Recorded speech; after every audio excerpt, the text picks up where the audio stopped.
ആയുസിന്റെ വേദം ആയുർവേദം Shreyas Ayurveda hospital and research centre old NKN hospital south Kumbalangi phone 8606240012 9656240012.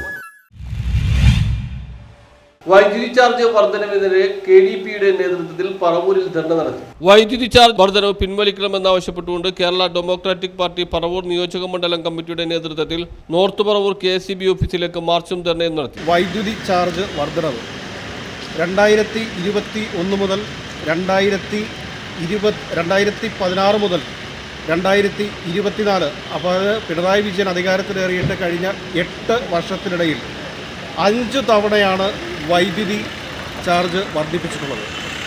LDF അധികാരത്തിലേറുന്ന സമയത്ത് നമ്മൾ ദേശാഭിമാനിയുടെ മുൻ പേജിലൊരു പരസ്യം കണ്ടതാണ്, ഇനി വില വർധനവ് ഇല്ല എന്ന്. പക്ഷേ എന്ത് പറഞ്ഞാണോ ഇടതുപക്ഷ ജനാധിപത്യ മുന്നണി അല്ലെങ്കിൽ പിണറായി വിജയൻ്റെ സർക്കാർ അധികാരത്തിലേറിയത്, അതിനെല്ലാം ഘടകവിരുദ്ധമായിക്കൊണ്ടുള്ള ഒരു പ്രവർത്തനമാണ് പിണറായി സർക്കാരിൻ്റെ ഭാഗത്തു നിന്ന് ഉണ്ടാകുന്നത് എന്ന് വേണം നമ്മൾ മനസ്സിലാക്കാനായിട്ട്. തികഞ്ഞ നിയോജക മണ്ഡലം പ്രസിഡന്റ് റെനി വർഗീസ് അധ്യക്ഷത വഹിച്ചു. സംസ്ഥാന ട്രഷറർ CB തോമസ് ഉദ്ഘാടനം ചെയ്തു. കോൺഗ്രസ് മണ്ഡലം പ്രസിഡന്റ് ഡെന്നി തോമസ് മുഖ്യ പ്രഭാഷണം നടത്തി. സംസ്ഥാന general secretary PS Prakashan, AM Sayyid, ജില്ലാ president NO George, Vypin block പ്രസിഡന്റുമാരായ ബിബിൻ പാപ്പച്ചൻ, PJ ഷെയ്ൻ, ജിജോ തുടങ്ങിയവർ പ്രസംഗിച്ചു.